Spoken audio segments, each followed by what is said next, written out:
গতকালই আমরা দেখিয়েছিলাম যে আদিবাসীদের উচ্ছেদের বিরুদ্ধে প্রতিবাদে কিন্তু সোচ্চার হয়েছিলেন তিপ্রামথার বিধায়ক ফিলিপ কুমার রিয়াং এবং তারপরই কিন্তু তাকে দুষ্কৃতীরা হামলার হুমকি দেয় এবং তিপ্রামথার বিধায়ক ফিলিপ রিয়াংকে সরকারি আবাসনে সোমবার রাতে দুষ্কৃতীর হামলার হুমকি। পরবর্তীতে পুলিশ দুর্বল ধারায় মামলা নিয়ে জামিনে ছেড়ে দেয় অভিযুক্তদের এবং এ ব্যাপারে উষ্মা প্রকাশ করে প্রদেশ কংগ্রেস সভাপতি আশিস কুমার সাহা তিনি কি জানিয়েছেন শোনাবো।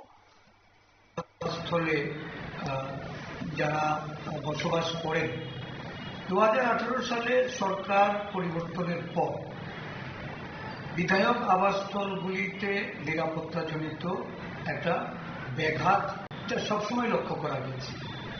সাধারণ মানুষ থেকে শুরু করে এই নিরাপত্তার অভাব এখন শাসক দলীয় যারা নির্বাচিত জনপ্রতিনিধি তাদের মধ্যেও এটা তার যে একটা প্রভাব এটা লক্ষ্য করা যাচ্ছে।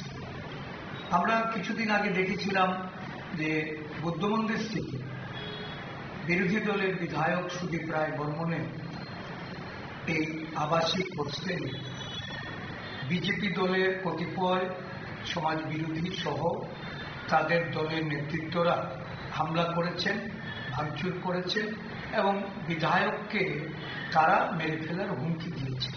এ নিয়ে মামলা হয়েছে। এই মামলায় কোনো ধরনের পদক্ষেপ আরক্ষা প্রশাসন বা রাজ্যের মুখ্যমন্ত্রী স্বরাষ্ট্রমন্ত্রীর তরফ থেকে তারা গ্রহণ করেনি বলে গত পরশুদিনের যে ঘটনা এটা পুনরায় এই যারা শাসক দলের বিধায়করা যেখানে যে আবাসস্থলে আছেন এই আবাসস্থলে এই ঘটনা পুনরায় সংঘটিত হয়েছে এবং যতদূর জানা গেছে। আপনারা শুনলেন প্রদেশ কংগ্রেস সভাপতি আশিস কুমার সাহার বক্তব্য এবং এদিন পুলিশ দুর্বল ধারায় মামলা নিয়ে জামিনে ছেড়ে দেয় সেই অভিযুক্তদের যারা তিপ্রামথার বিধায়ক ফিলিপ রিয়াংকে হামলার হুমকি দিয়েছিল। নিয়ে নিচ্ছে ছোট্ট একটি বিজ্ঞাপন বিরতি, সঙ্গে থাকুন।